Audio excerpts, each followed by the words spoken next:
On today's podcast, we're going to be covering taking action to prevent safety issues. So stay tuned.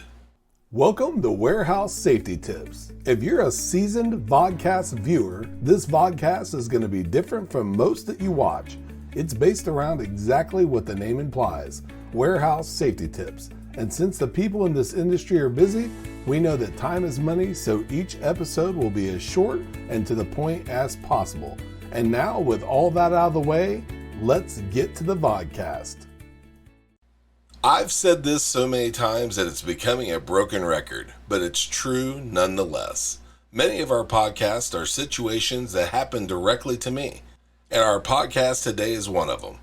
Yesterday, my family and I went out for coffee together. We enjoyed several cups of coffee with one another, and before leaving, I grabbed myself a to-go cup to enjoy while working. As I was getting ready to get in the car, I felt a searing pain in my hand. The bottom of my to-go cup released just enough to create a stream of scalding hot coffee to come out. Unfortunately, it was a large, so the stream just kept pouring through my fingers. My wife grabbed the cup and took it back into the coffee shop to explain what had just occurred, and the girl behind the counter said, "Oh, that's the second time that's happened." What? Now, I'm not litigious, but that is not the answer that you want to be on record as saying after an incident, nor is it the response that you should get or want to hear. So how does this ridiculous situation apply to your facility? We always say that if you see something, say something. But what we should change it to is, if you see something, do something. Could you imagine an OSHA representative being told, "Oh, people get hurt in that area all the time"? Spoiler alert, you're not going to like their response. If you know something is an issue, take immediate action to fix it. Don't let another person risk getting injured. It's not worth it. We look forward to seeing you next week for another Warehouse Safety Tips. Until then, have a great week and stay safe.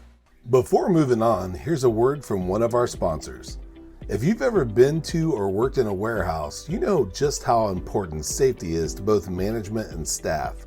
It's almost impossible to go 10 steps without seeing safety tape, angles, signs, and/or safety products. It's these items that show us how to be safe and avoid danger in the workplace. And if you're looking for the best products to make this happen, look no further than Mighty Line. Mighty Line floor signs and floor markings offer the best industrial products out there. We're proud to have Mighty Line as the official floor sign and floor marking company for the Warehouse Safety Tips podcast and site. Go to mightylinetape.com/safety tips to request a sample pack of their incredible safety signs and floor markings. We hope you enjoyed this episode of Warehouse Safety Tips. If you visit warehousesafetytips.com, you'll find the show notes for this episode and access to all of our blog posts, previous podcasts, advertiser information, and much more. Thank you for listening to Warehouse Safety Tips and have a safe day.